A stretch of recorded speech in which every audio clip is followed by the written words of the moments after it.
মায়া আর রোহন দুই ভাই বোন। মায়া রোহনকে স্কুল থেকে ছুটির পরে বাড়ি নিয়ে আসছে। শনিবারের দিন স্কুল হাফ ছুটি, তাই এই দুপুর রোদ গরমে রোহনের ভীষণ তেষ্টা পায়। আর ঠিক তখনই রোহন আর মায়া দেখতে পায় তাদের সামনে একজন অদ্ভুত দেখতে লেবুর শরবতওয়ালি দাঁড়িয়ে আছে। দিদি দিদি প্লিজ আমাকে লেবুর শরবত কিনে দে না, আমার ভীষণ তেষ্টা পেয়েছে। আমি এই গরমে আর চলতে পারছি না, গলা শুকিয়ে কাঠ হয়ে গিয়েছে। ভাই, আমার কাছে তো টাকা নেই। আমি বাড়ি গিয়ে মাকে বলবো তোকে ভালো দারুণ টেস্টি করে লেবু শরবত বানিয়ে দেবে মা। ঠিক আছে, চল বাড়ি চল। দিদি আমার খুব খিদেও পেয়েছে রে। না না না, চল চল চল, খেতে হবে না এখন এসব। না, আমি লেবুর শরবত খাওয়ার পরে বাড়ি যাব। আরে রোহন, আমার কাছে পয়সা নেই, তোকে এমনি এমনি দেবে না তো, পয়সা লাগবে তো কিনতে। বাইরে লেবু শরবত খেয়েছিস শুনলে মা বকাবকি করবে, চল। আমার লেবুর শরবত খেতে খুব ভালো লাগে, আমি লেবুর শরবত এখনই খাবো। আরে আরে, লেবুর শরবত খাবে? টাকা নাই তো কি হলো, চলে এসো, আমি তোমাকে এমনিই লেবুর শরবত খাওয়াবো। তুমি কিনা ছোট ছেলে, আমার নাতির মতো। এসো বাবু, তোমাকে আমি এক্ষুনি তৈরি করে দিচ্ছি স্পেশাল লেবুর শরবত। এই বলে সেই অদ্ভুত দেখতে বৃদ্ধ মহিলাটি রোহনকে এক গ্লাস লেবুর শরবত তৈরি করে দেয়।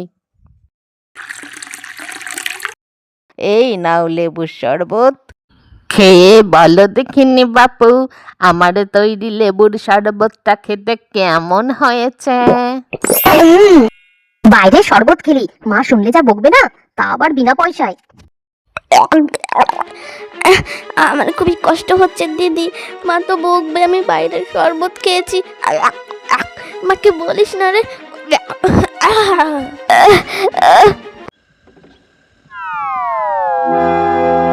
বাড়ি আসার পর রোহনের ভীষণ শরীর খারাপ হয়। সে বিছানায় শুয়ে পড়ে এবং তার পুরো শরীর বেগুনি বর্ণ ধারণ করে।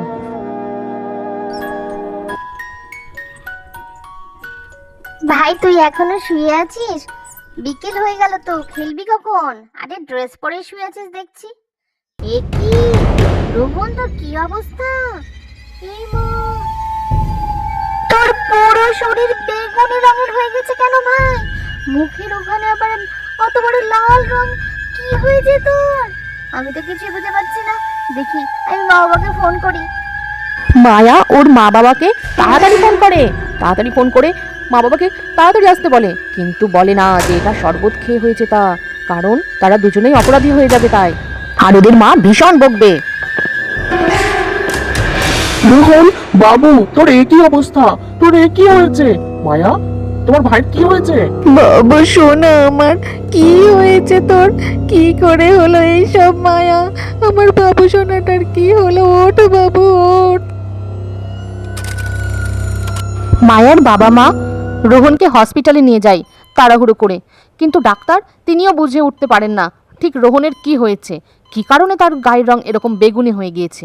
বাচ্চাটাকে সাপে কামড়েছে বলে তো মনে হচ্ছে না। আপনার ছেলের কেসটা একদমই অন্যরকম। এরকম কেস একদমই রেয়ার, আমাদের এই তল্লাটে তো আমরা পাই না দেখতে। বিষক্রিয়া হয়েছে বলেও মনে হচ্ছে না, তবে কি কারণে ওর গোটা বডি বেগুনি রং হয়ে গিয়েছে ঠিক বুঝে উঠতে পারছি না। ঠিক আছে, কিছু টেস্ট করছি আমরা, দেখি কিছু করা যায় কিনা। পরদিন মায়া টিউশন থেকে ফেরার সময় ওই স্কুলের রাস্তা হয়ে আসছিল, তখন সে আবার সেই অদ্ভুত শরবতওয়ালিকে দেখতে পেল, যার শরবত খেয়ে রোহনের আজ এই অবস্থা। এসো বাচ্চারা, এসো, শরবত খেয়ে যাও, একটা পয়সাও লাগবে না। এসো, আমার এই শরবত ভালোবাসাই পূর্ণ, এসো।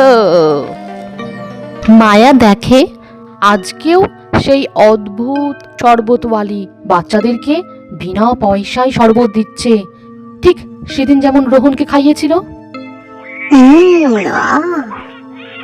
ওয়াও, দারুণ খেতে। প্রায় প্রতিদিনই মায়া ওই শরবতওয়ালিটাকে অবাক হয়ে দেখতে থাকে, কারণ সে বড়ই অদ্ভুত ছিল। আশ্চর্য তো, ওই অদ্ভুত শরবতওয়ালিটা কোনো বাচ্চার কাছ থেকে কিন্তু পয়সা নেয় না, ফ্রিতেই শরবত খাওয়ায়। এইভাবে কি কাউরি ব্যবসা চলে? নিশ্চয় কোনো গন্ডগোল আছে। মায়া আজকাল সবসময় একা একা এই চিন্তাতেই ডুবে থাকে। কোনো বাচ্চার সঙ্গে ঠিকমতো খেলতেও পারে না সে। মা বাবাকে তো শরবতওয়ালির কথাটা বলতেও পারছি না। কি যে হবে আমার ভাইয়ের।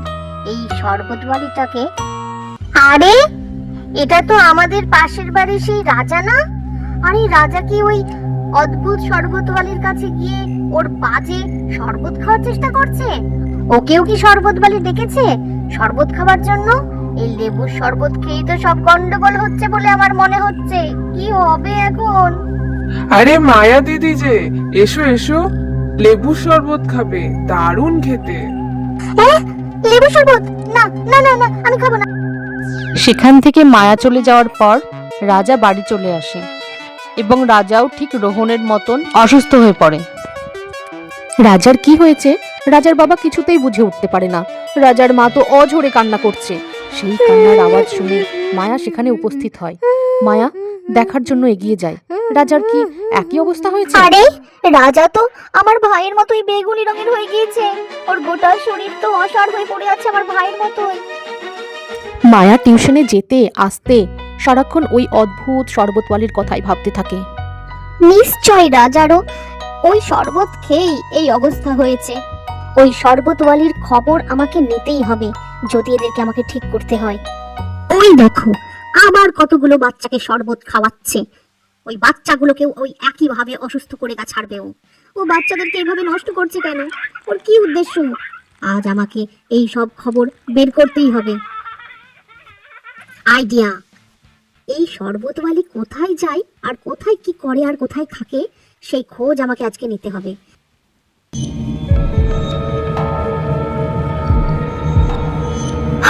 ওই তো যাচ্ছে। মায়া চুপি চুপি ওই অদ্ভুত শরবতওয়ালির পিছন নেয়। সে তার বাড়ি পর্যন্ত চলে যায়। সেখানে গিয়ে মায়া দেখে ওই অদ্ভুত শরবতওয়ালি ধীরে ধীরে একটা ডাইনিতে পরিণত হয়ে গেল।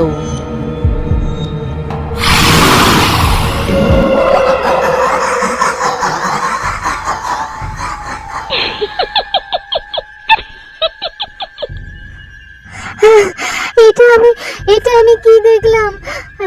এটা তো আসলে একটা ডাইনি বুড়ি।